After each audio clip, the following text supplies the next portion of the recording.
podcast, Sandy Rios 24/7, so that we can work our way through these difficult times together. AFR.net, any podcast platform, or at sandyrios.com. And one more thing, my book, God's Velvet Hammer, is now available on Audible. So come join us at Sandy Rios 24/7, and remember, God's Velvet Hammer, available at Audible. Jenna Ellis in the morning on American Family Radio. I love talking about the things of God because of truth and the biblical worldview. The U.S. Constitution obligates our government to preserve and protect the rights that our founders recognize come from God, our Creator, not our government. I believe that Scripture in the Bible is very clear that God is the one that raised up each of you, and God has allowed us to be brought here to this specific moment in time. This is Jenna Ellis in the morning. Good morning. Good morning. It is Friday, October 25th, and we are a little over a week away from the 2024 election, which of course is very consequential for the presidential election, control of the United States House and Senate, and also some very key ballot initiatives in some of the states that we've been talking about throughout the week. So where do we sit here just about 10 days out? Well, let's welcome in Steve Deace, our good friend from Blaze. And of course, he is the host of the Steve Deace Show, which is one of the best programs on the air right now if you're looking for an intersection of the biblical worldview and culture and politics and all kinds of things. So Steve, thanks so much. And, you know, from where you sit, what are your thoughts on the 2024 election right now? I'm just ready for this to be over, frankly. I'm not sure your opinion isn't shared by most. I like where things are from a momentum standpoint, from a narrative standpoint, and from an environment standpoint. And normally, I would say I'm very confident we are going to win. But lurking underneath the surface of all of that is their, I guess we'll call it machinery. And I just, you know, I need to see us beat it before I can fully believe that it will happen. I need to see it. But I will tell you that, you know, I've been telling my audience, Jenna, that you can't really take a lot out of some of the early voting numbers in around the country. First of all, if you spend your day on political X, each side's got people cherry-picking early voting numbers, so be very wary of that. Look at things that you can see for yourself.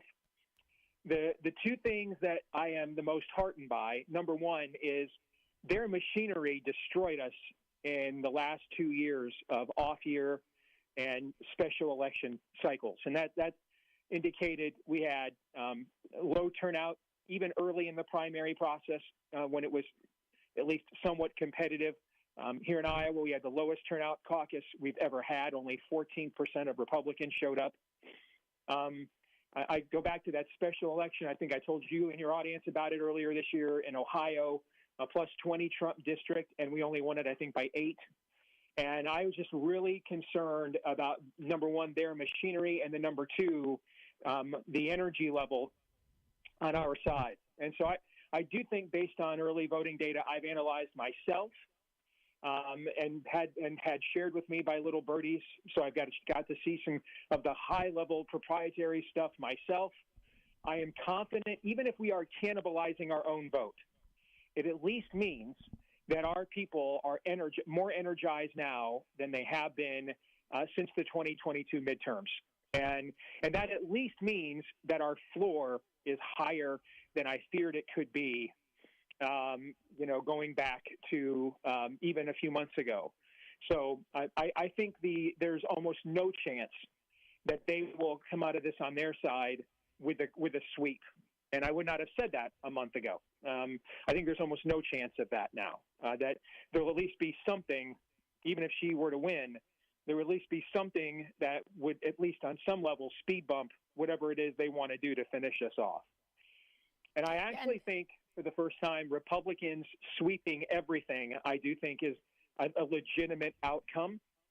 At this point, I think 52 senators will be the low end of what Republicans will end up with. I think that'll be the basement. Could be what they end up with, but I think that'll be the low end. And on the House side, because of the way House districts are drawn, that's always more favorable to us nationwide anyway. I do think it's still possible because the margin Republicans have in the House is so small that a very close Trump win would still net maybe a 5 to 10 seat majority for Democrats in the House. But I think Republicans retaining that is at least 50-50, and I would not have said that a month ago either. And people might ask, well, what's happened here? There's a couple things we can get into that I think have lent itself to this. One thing I will say, I can't tell you the state. I did have a little birdie share with me some strong analysis of absentees and early request and return and early voting registrations in a key battleground state that Trump lost in 2020. And even with the overall sample of early votes and returns being estimated to be plus 11 women, overall Republicans are plus 5. When you combine the absentees returned and the early voting that showed up, Republicans are plus 5 in that same state. Now, we don't know how each of those people voted. We don't know what the crossover is, right? But, I mean, even if that's anywhere close, what happens in that state when the men show up to vote on Election Day? So there's a lot of reason to be optimistic. They are certainly behaving like a campaign that is behind. You're now seeing some of the media, like in her town hall on Wednesday night, start to corner her, fact check her. I think you're starting to see a bit of a turn on her now, like what you saw with Biden after the June 27th debate, where they pretended for years he wasn't senile and it was all a right-wing conspiracy until 10 minutes before that debate started. And then suddenly they all got their journalistic credentials going when they realized he was unelectable and they wanted to salvage some of their credibility moving forward. I think that's starting to happen as well. You're seeing headlines in Politico like the clock is ticking on Kamala Harris and these sorts of things. So there's a lot to be optimistic about. But, man, I've seen what their machinery can do. I had friends of mine that were on the rapid response team for the Trump campaign on the ground in Philadelphia, calling me, texting me on what they were seeing go on election night and the days following. And I got PTSD from that, Jenna. So I just need to see us beat it before I can fully believe it. I hear you on that, and I share that PTSD from everything that happened in the last election. So I just hope that this is more clean and clear, so that we don't have all kinds of just unknowns for weeks and months after the fact. But you mentioned as well, Steve, how important it is for the for control of the House of Representatives and also the U.S. Senate. And Senator Mike Lee wrote an opinion piece in Fox News earlier this week that was titled "The Unnoticed Election That Could Determine the Future." And the subtitle is, or the subhead, "If Trump doesn't have a strong Senate committed to his vision, his second term will be sabotaged." And he's talking about, of course, Leader Mitch McConnell stepping down and the GOP Senate then installing someone else to take over.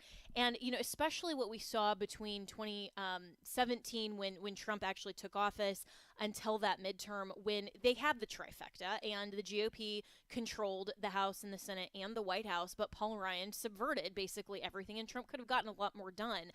The concern here is that even if Trump gets in the White House, if we have a swampy, rhino-y sort of leader that's replaced in the Senate, as much as they could thwart a Kamala Harris administration, they could also thwart a Trump administration.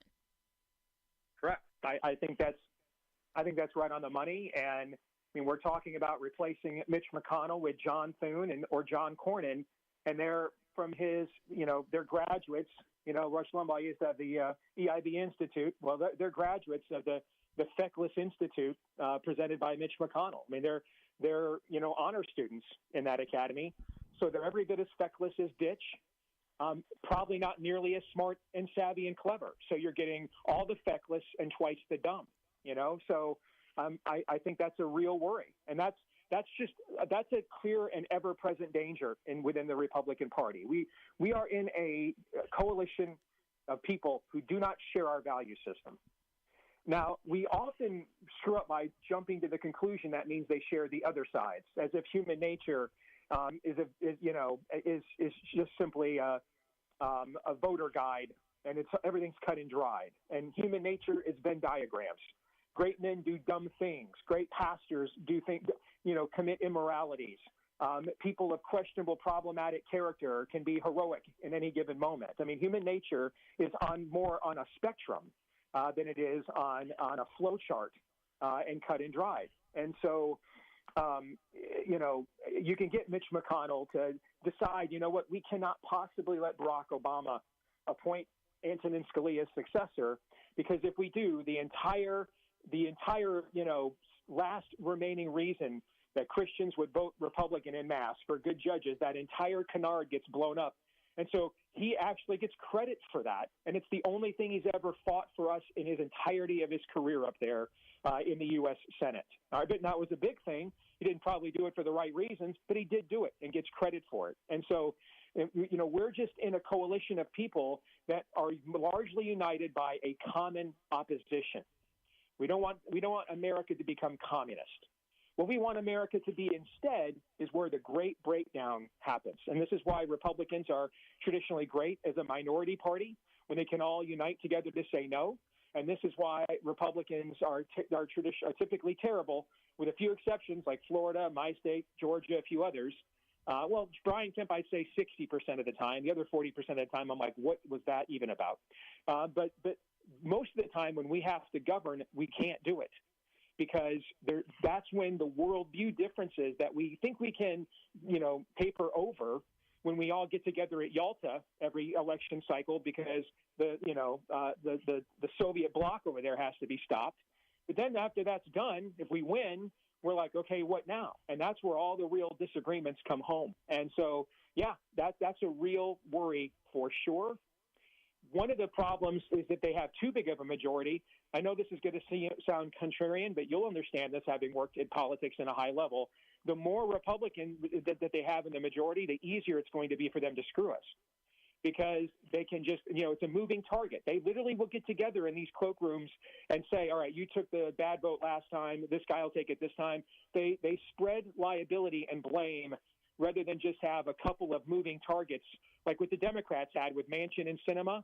Republicans are really good not allowing us to have that, okay? And so the more that they have, actually, it could even be the worse for Trump as president, because if they only have a 1 or 2 seat majority, then the amount of pressure that's on, the Susan Collins in Maine and the gal in Alaska whose name I've chosen to forget, those kinds of senators are facing an undue amount of pressure. And then you have guys like John Kennedy in Louisiana, who it sucks. I mean, he's a terrible senator. The voting record's awful. But he figured out from Lindsey Graham, he mastered the art of get on Fox News and drop some quips.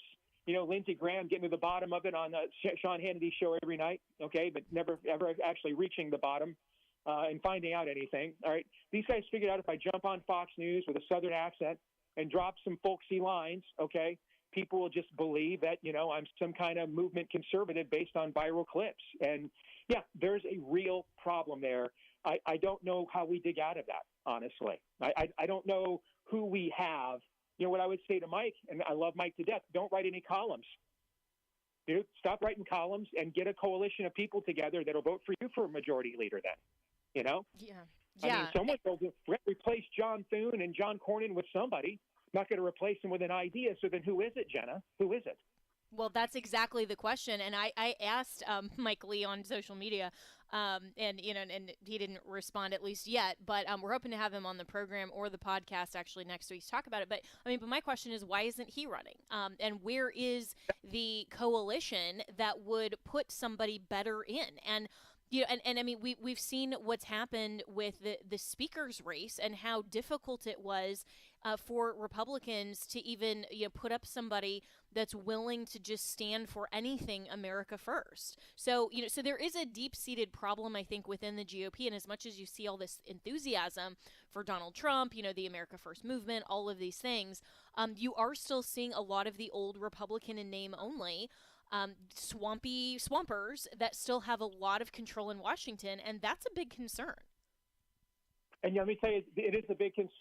And let me tell you, they are not happy that I don't believe most Republicans, even the terrible ones, want Trump to lose. Okay, I don't. And you know me, I've got pretty low regard for most Republicans. All right, but I do know this: they don't want him to win the way it appears he may win. What they're really freaked out about and don't want to see is, for the first time, and I mentioned this to you the last time I was on your show, we are seeing Trump poll ahead of the Republican Party. And that's become even more crystallized since the last time I was on. Now, Republican candidates, with the exception of the guy in North Carolina, Mark Robinson, have even – I would not be shocked if Carrie Lake won. I'll tell you that now. I wouldn't predict it. The last time I was on your show, I'd say 1% chance. I might say 20% now. She's gotten her act together. She's on message. She has turned her guns toward Ruben Gallego. She's getting more Republicans now unified behind her, so that her campaign won't actually, I think, completely flop on election night by 10 points, the way that it looked like it might a month ago.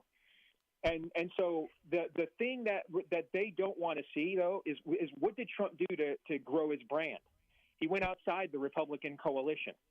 All right, Tulsi Gabbard the other night announcing she's a Republican now. RFK Jr. Sharing a stage the other night with Charlie Kirk and Tucker Carlson on behalf of Donald Trump. Having Trump go on these popular podcasts with huge crossover appeal of these comedians and reaching kind of the bro dude vote. Today he's going to go on the biggest podcast in the world, Joe Rogan. Okay. Which is that's basically Bro Dude HQ, and expanding his blueprint and footprint and coalition outside the traditional Republican Party apparatus. I can tell you the kinds of swampy Republicans you're talking about feel greatly threatened by that, and will do whatever they possibly can to undermine the ability for these people to come into the Republican Party and overwhelm them and remove them in primaries. They will look for opportunities to do that if granted, starting in January. And Steve, that is such an important point, because there's been a lot of discussion about the future of the GOP. And I actually had an extensive conversation with one of your colleagues, Orrin McIntyre, about, kind of the future of the GOP if Trump wins, if Trump loses. And one of the things that I'm hearing from a lot of the people who aren't they're not never Trumpers, but people who maybe aren't even voting for him this time, even against, communism, are saying, ultimately the GOP would be better off in 4 years if Trump loses. And so they are hoping, while the future of the country goes well, that Trump doesn't retain control over the GOP. And I think that's an important conversation, but probably a little past this election. Like, let's make sure that we don't have communism take over first and kind of like triage our politics here in a meaningful way. How do you see those people who and that whole argument? I think those people are way too comfortable and naive and ignorant about the level of situation that we are in. Okay. And, I'll do this. I'll share with your audience a private text exchange I had with someone who is in a family that would be extremely well known to almost every Christian conservative over the age of 30 in America. Okay. And we were talking about this very thing. And I'll just say to your audience what I said to him privately. If I were more idealistic, ironically, I'd have more issues voting for someone as problematic as Trump can be at times, particularly the failures of his final year in office have still never been reconciled, and we're still suffering from some of those decisions. And but because I'm desperate and not idealistic, I already voted for Trump early, and I did so enthusiastically. You have to live in the world as it is, not as you wish it to be.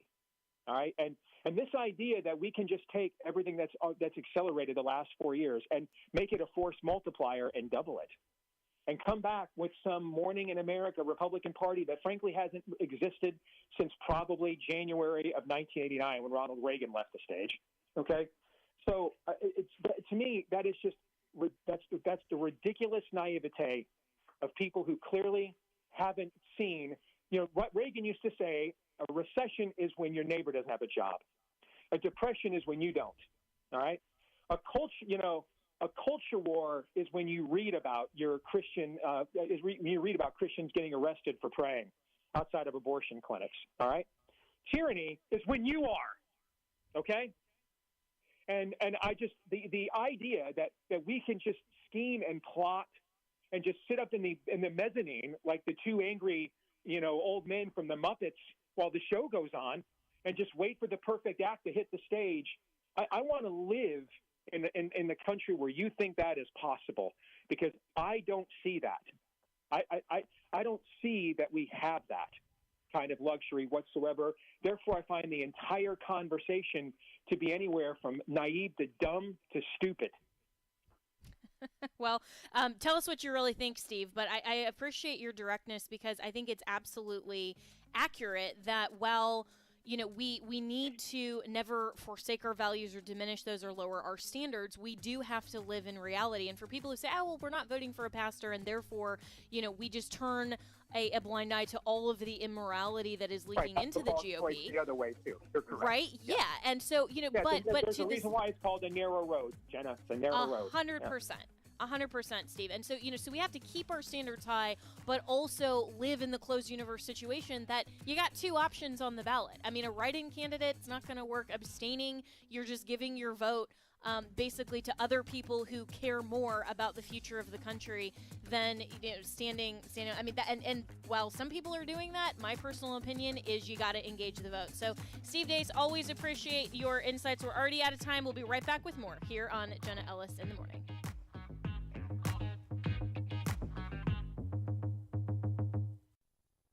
If you are 65 or older, you know this. Inflation is hitting everyone hard right now, especially when it comes to health care. Over the last 10 years, health care costs have skyrocketed by, get this, 230%. If you have Medicare Parts A and B, you know there are still out-of-pocket expenses like deductibles and co-payments, and they really add up. But here's some good news. MediShare 65 Plus is designed to fill in those gaps and help protect you from rising health care costs. At only $99 per month up to age 75, you get peace of mind at a price you can afford. And MediShare is trusted, too. It's been around 30 years. It's not some big impersonal thing. It's a community of people helping each other, business owners, pastors, retirees. People love it. MediShare 65 Plus just makes sense. To learn more, give them a call. They're great to talk to. They'll offer to pray with you each time you call, too. Call now, 833-45-BIBLE. That's 833-45-BIBLE. 833-45-BIBLE. This is Abraham Hamilton III with AFR, and we're sending Bibles. Here's Michael with Bible League International. Abraham, here's another unmet Bible need that we're praying the AFR listening family can take care of today. It comes from Venezuela, just outside of the capital of Caracas, where women are forced into human trafficking by the drug cartel. A small local evangelical church said we're fed up. They have rescued more than 100 women, and they've paid dearly. One of the members was killed in the course of trying to rescue women from prostitution. The drug cartel dragged his corpse behind their truck to send a message, don't mess with the drug cartel. But this church stays focused on rescuing women, and Bible League has been there to introduce them to the hope of the gospel. They need Bibles in Spanish where they simply cannot access them. Help us bless 4,000 Bible-less believers by the end of October. You've taken care of half of it. Would you help us get it done this month? $5 sends a Bible. $100 sends 20. $500 sends 100. You can give by calling 800-YES-WORD. 800-YES-WORD. Or visit sendbiblesnow.org. That's sendbiblesnow.org. Reading, writing, and radicals. Hello, Americans. I'm Todd Stern. Stand by for news and commentary next. A recent survey found Democrats outnumber Republicans on university campuses by a wide margin. For every 9 Democrat professors, there's only 1 Republican. In other words, the nation's academic community is controlled exclusively by far-left professors who hate America and want to fundamentally transform our way of life. And even though the left controls American academia, it's still not enough. Michael Roth, the president of Wesleyan University, says Donald Trump is a threat to higher education. He's calling on academic leaders to mobilize students to stop Trump from being elected. Roth is enraged because Trump has promised to dismantle diversity, equity, and inclusion. He compared Trump to a German philosopher during 1930s Germany and the rise of Nazism. You know, maybe it's just me, but Wesleyan University sounds like a Christian school in name only. I'm Todd Stearns. Speaking truth with love. This is Jenna Ellis in the Morning. Welcome back. And as we are just a little over 10 days out from the 2024 election, a lot of the closing statements from both sides have been kind of heavily scrutinized in the media. And is Kamala Harris actually running on anything substantive besides Trump is Hitler, Trump is Trump, she's not Trump? She seems to be invoking Donald Trump anywhere and everywhere she can instead of actually talking about substantive policy issues and, in fact, deflecting from answering policy questions. At a town hall earlier in the week on CNN, she even said, before I get into policy questions, I might have to research that a little bit. And I'm wondering, has she even read her own website? Well, some of us have, including my next guest, who is Gerard Felitti, the senior counsel at the Lawfare Project. And Gerard, Kamala Harris has this section of her website that's titled "Vice President Harris will deliver for Black men. She'll provide the tools to Black men to build wealth, support their families, and lead in their communities." Right now, at least in overall, she is trending about 20 percentage points less than some of the I think it's the 5 recent elections in terms of securing the Black vote for Democrats. And so she's clearly trying to, or at least her campaign, if she's even aware that this is on there, she is trying, and her campaign is trying to target the Black men vote. And there's been a lot of speculation about her plan for loan forgiveness, some of these things that seem, at least according to her PR, that are specifically trying to single out Black men. And so I want to get your thoughts at least on the legality of that, because there's been a lot of commentary on social media. So welcome to the program. A pleasure to be on. It's really fascinating to see how, as we get to the end of this campaign, we're seeing more and more pandering, especially from Kamala Harris. And that's really what this proposal is, this policy position. When you actually look at it, it's not anything meaningful directed solely towards Black men, as she claims. You can substitute any ethnicity, any race, any gender in there, and it's the same thing. She's making general policy pronouncements, but then making it look like she's doing it specifically for Black men. And one of these things is the idea of loan forgiveness, specifically for Black men. And this is something that has constitutional problems. We've seen the way the Supreme Court has gone in recent years, and it's gone away from affirmative action. It's gone away from race-based decisions or race-based judgments on government policy. So it's really on iffy constitutional grounds whether she could do something like this to begin with. Not that there's not a possibility, but just the mere fact that she wants to offer loan forgiveness in broad terms is problematic when you target it by race or ethnicity. Yeah, and this is really fascinating, your commentary here, that this isn't actually even really specifically targeting Black men. She's just saying that in her PR statement. And so even then, her PR is basically virtue signaling identity politics, but it doesn't even have anything substantive. And so, so this seems to be kind of her overall policy that is on the website, that it's just pandering to certain demographics, saying, I will deliver the policies that you care about, but she's not actually really doing that. She's just suggesting that they'll benefit the most from these policies. I mean, do you think that voters, by and large, in that demographic are aware of this, or are they believing the PR? Well, first of all, let's back up to what this is. The reason she's actually just making broad policy statements and making it look like they're targeting a demographic is because ultimately she is a lawyer. She knows that these ideas are on constitutionally shaky grounds, and she can't really do it. So she's just making it look magically like something it's not. And are people aware of this? I think they are. I think that when people actually stop to read these statements, if they read these statements, they see that this is nothing but an attempt to virtue signal. But the problem is the media, the mass media out there, isn't reading these in details. They're just looking at the top line. They're seeing a topic, the title that says Vice President Harris will deliver for Black men, and they look at it as this great thing that she's doing specifically for Black men. Once you start to actually get into the details and read it, you even wonder if it isn't a little bit reinforcing racist stereotypes rather than actually helping anything in any meaningful way. And of course, the mainstream media doesn't really care about that. They do only care about what it's titled. I mean, just like what we've seen with so much legislation through Congress, people care more about the title than what it actually does. And, both for or against, if it's, something that they're like, how could you possibly vote against something that says, save the children when it's completely foreclosing parental rights, just as an example, because, these are things where we have to get substantively into what the policy actually is, or the ramifications of what it would actually do. And some of this, Gerard Filitti, my special guest this morning, is the same thing as some of these October surprises. And, there was one attempt at an October surprise with former Trump Chief of Staff John Kelly that, just talked about how, he's not going to support Trump. And then, of course, the mainstream media is making a big deal and kind of leaning into Kamala's messaging that, even his own formers don't support him and that kind of thing. But, we're kind of getting a little late for October surprises at this point because so many people have already early voted that by the time you actually get into next week, even if there was some kind of bombshell, while people, in some states, you can modify your vote after you've cast it.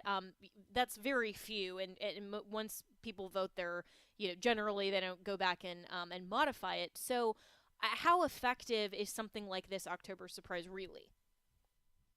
Well, I hate to say it, but I think that there can still be effectiveness in a true October surprise. The people who voted early have already made up their minds; they're off the table. But I think what this election comes down to is probably the 0.5% of people who will probably make up their minds as they're standing in line to vote, or when they actually get into the booth, or when they're actually filling out the form.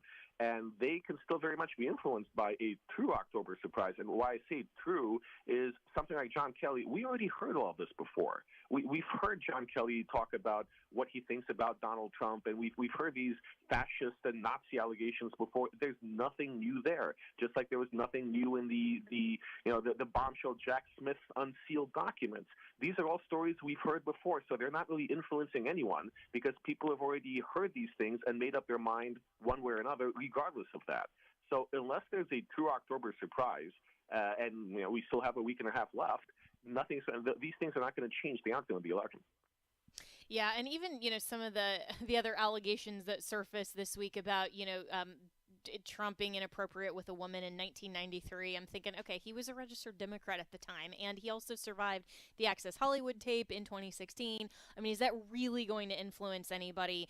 It's not like, this allegation came out that was on the campaign trail last week. That would be a little bit different and potentially more shocking. But, what kinds of things in your mind, and I'm, of course, asking a lawyer to speculate, which is never a good idea, but what kinds of things, do you think might actually influence be a big enough October surprise? Because we saw that Mark Halperin, the reporter who called Biden dropping out 3 days before it actually happened, said he'd been pitched a story that, if true, would be devastating to Trump's campaign. And I'm thinking, what kind of bombshell thing, when Trump has survived so much that the media has thrown at him, whether true or false, what kind of thing would actually make that big of a difference? Well, I think what makes a difference for any candidate is if you have actual video of, a verifiable video of a candidate engaging in some extremely immoral and or illegal conduct. But in practical terms, it also has to do with the authenticity or the credibility of a candidate.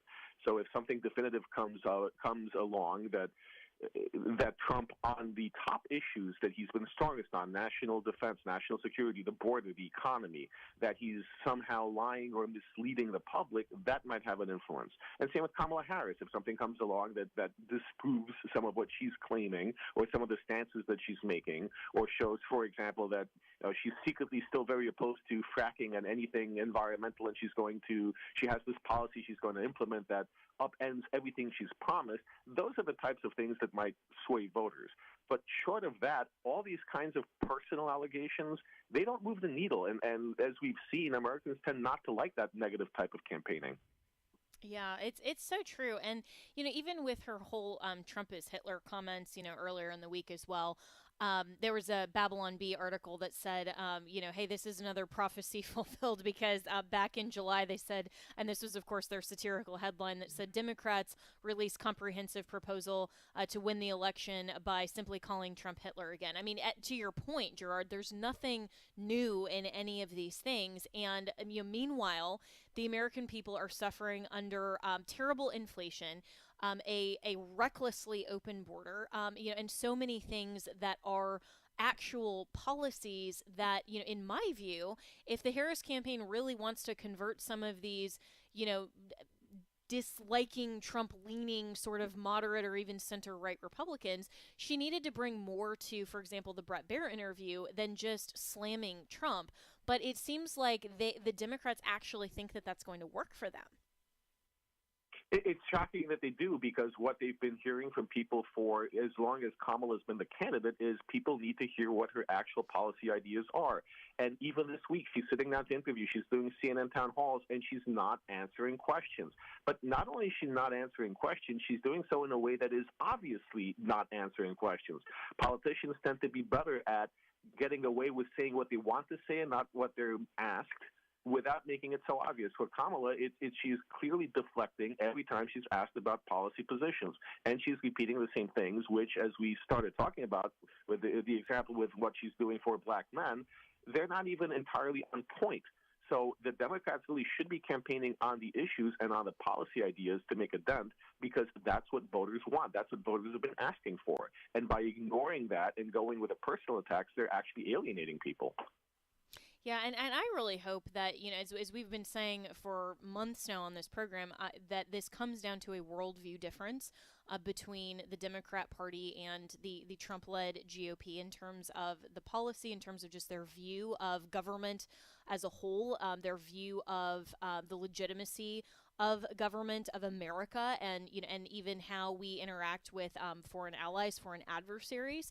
And all of those things really matter. And I really hope that as people are considering in America how to cast their vote, they will vote based on those values, not just based on personality. But in terms of the election overall, there are concerns that are starting to surface and some chatter, of course, on social media about whether, we're going to know the results of the election on election night. Probably some states, of course, we will, and others, maybe not till the next morning or later. But there's also this question of whether there's outside influence in the election, specifically Iran, China, and Russia. So what is your take on maybe some of these foreign adversaries that are potentially trying to influence the outcome? I think that there's always foreign influence trying to influence the outcome of an election, especially when there's a candidate that goes against your issues. For example, the Chinese don't like Marco Rubio all that much, and they'd be happy for him to lose his race. The issue ultimately is that these efforts are not, despite what we hear from some pundits, they're not these well-orchestrated plots, nefarious plots that are thought out and get a lot of funding. These are stabs in the dark, largely. They're refining messaging. They're trying to see if there's any messaging that resonates that gets them success in defeating a candidate or an issue. But they're not going about it with the full backing of the country, because if they were, then we actually might see some meaningful effect of the foreign influence. Really what this is an attempt to change the narrative, to increasingly get public opinion to shift away from where we are today. For example, Iran wants to not be seen as the leading member of the axis of evil. They want to be seen as somehow a good force in the Middle East. So it's more important for them to use these elections as an attempt to influence public opinion that they're a good entity rather than to actually defeat a candidate. Yeah, and this is these are such important issues and where we're at on the world stage. And there was a report earlier this week on I think it broke on Sunday, but we've been talking about it this week as well about the basically the spy, the Iranian spy in the White House that still has a security clearance and may have leaked some of these documents about Israel potentially striking Iran, and yet, still has a security clearance, and that's under the Biden-Harris administration, according to these reports.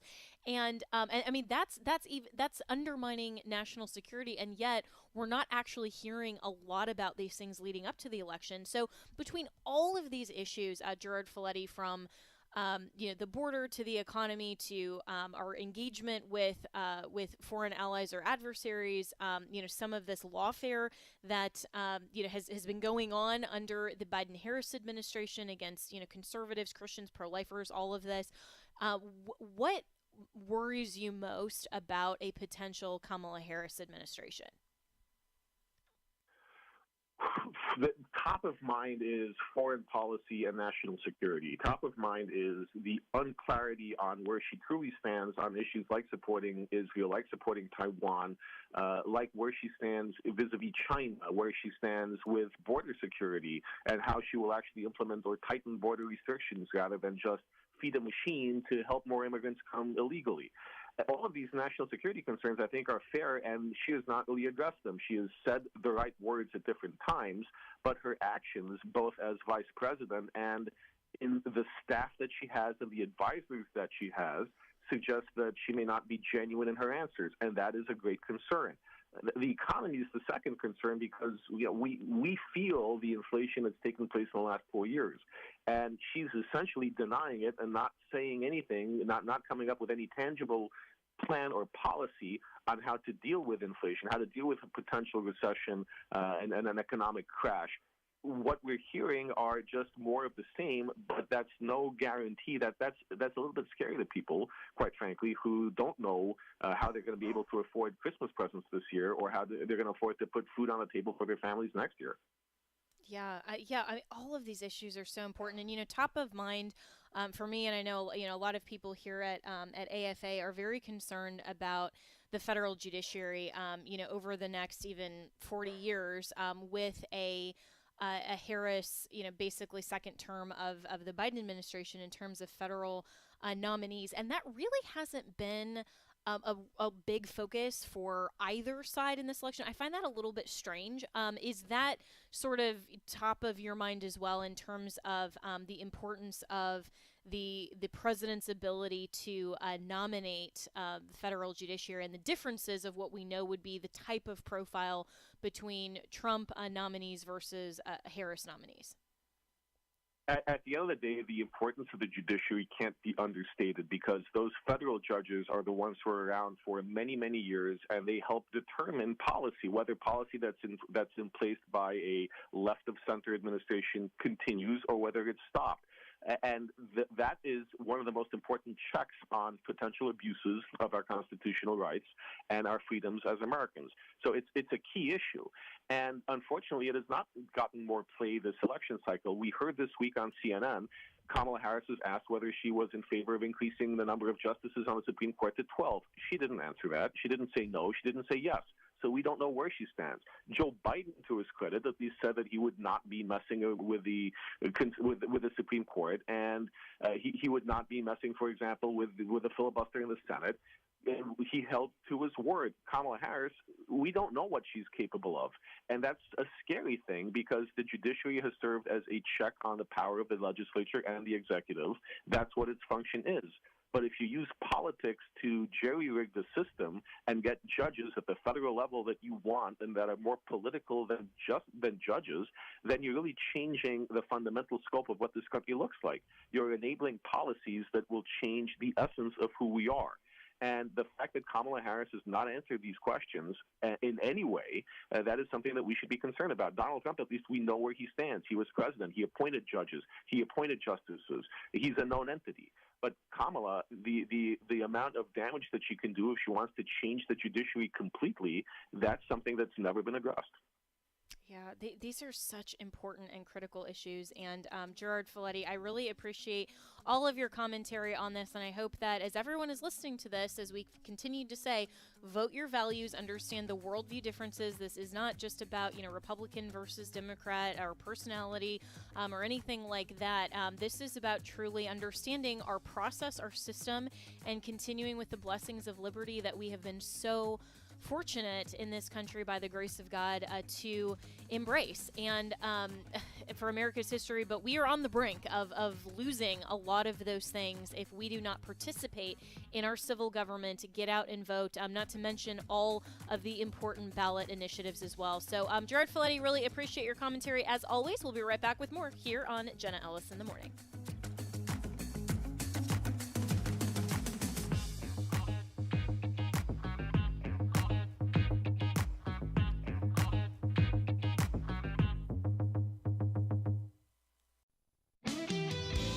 Is war always harmful? Of course it is. War is always harmful. Is it destructive? Absolutely. Does war always involve a cost that feels too heavy to bear? It certainly does. But is war always wrong? No. Join Dr. David Jeremiah for his message, The End of War, on the next Turning Point Weekend Edition. Listen to Turning Point, Sunday mornings at 7 o'clock Central on American Family Radio.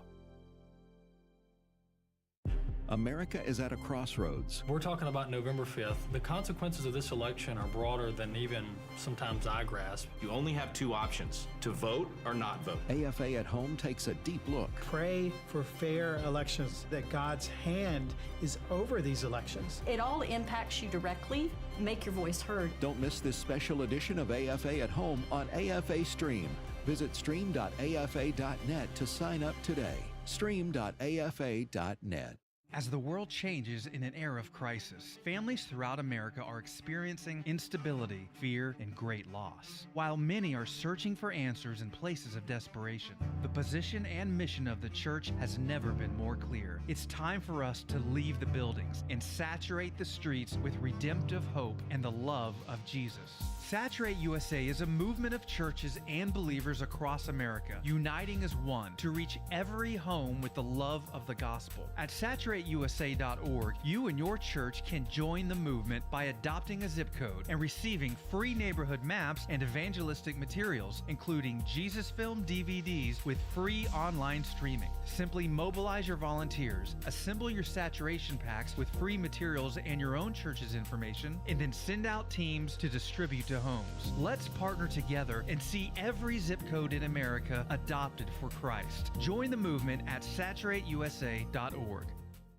The words you are about to hear are taken from letters sent in by members of the Trinity Debt Management Program. Dear Trinity, today I'm making my final credit card payment. Before I came to you, I was in a constant state of anxiety and panic, but now there is hope for my family's financial future. Working with Trinity made me understand that I'm not alone. You really do help people. Your kindness will never be forgotten. Without Trinity's support, I would not have achieved my lifelong goal of becoming debt-free. We saved a lot on interest and penalties, of course, but the reward was the gift of human kindness. Trinity has carried me through a very difficult time in my life. You're amazing. I used to feel so anxious and hopeless. Now I feel grace and peace. God bless Trinity as you continue to help others become debt-free. If credit card debt has you down, call Trinity at 1-800-788-1813. That's 1-800-788-1813.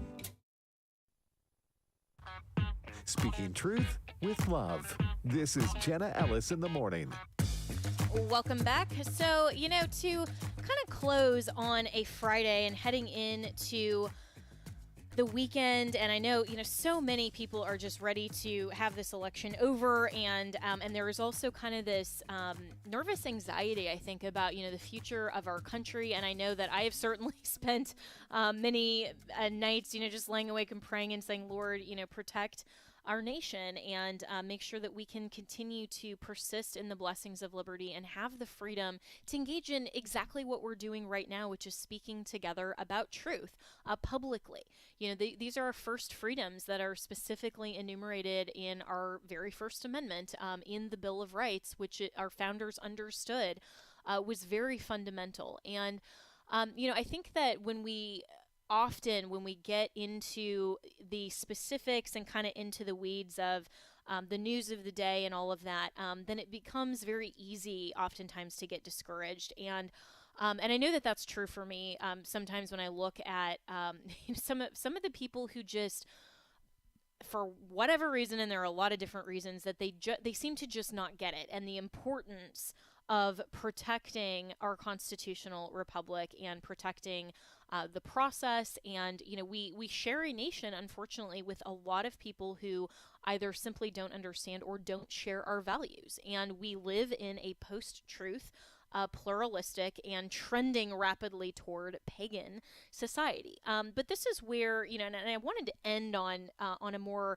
positive note in terms of the broader perspective here, because as Christians, we are admonished in Scripture and encouraged in Scripture to not be discouraged so that we don't miss our moment to be effective for the Lord, because it is no accident that you and I are here in the United States at this moment in time. And that means that God has a plan for our lives. He has work for us to do for His glory and value. And that is all true regardless of how the 2024 election ends, the outcomes of that, and even whether America continues to persist as a nation. I mean, we've seen throughout world history that nations rise and fall, and some people who started off, they were born in a certain civil society that maybe was taken over by someone else, or the empire fell, however it concluded, and they found themselves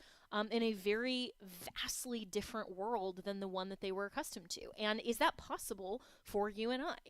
Absolutely. We are not guaranteed the system of government that we are accustomed to. And that's why it's so important to preserve. And I think a lot of people who take it for granted don't understand how people actually have lived in the past under tyrannical regimes, or even today.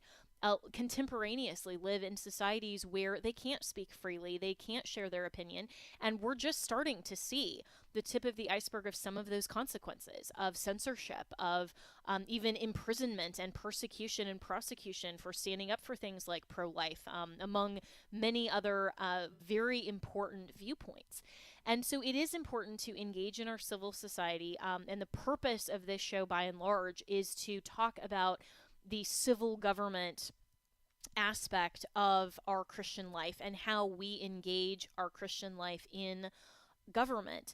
But I don't want to so zoom in on that we forget, especially leading up to a very critical moment in America's history, which is this election, and I do believe it's critical, without pausing to reflect on the fact that regardless of the outcome, we will continue on as Christians with our mission from the Lord to do His work wherever we are and whatever type of society we end up living in, because there isn't a lot that you and I can do to affect our civil society other than vote and engage. But ultimately the outcome is not up to one person. It's not up to me. It's not up to just you. And we can feel helpless in some ways, or feel like it's not in our control, but it is in the control of a perfect and loving God that for His own sovereign purposes may allow a judgment for the United States, may allow some difficult times for us. And I'm praying that He would withhold His hand of judgment.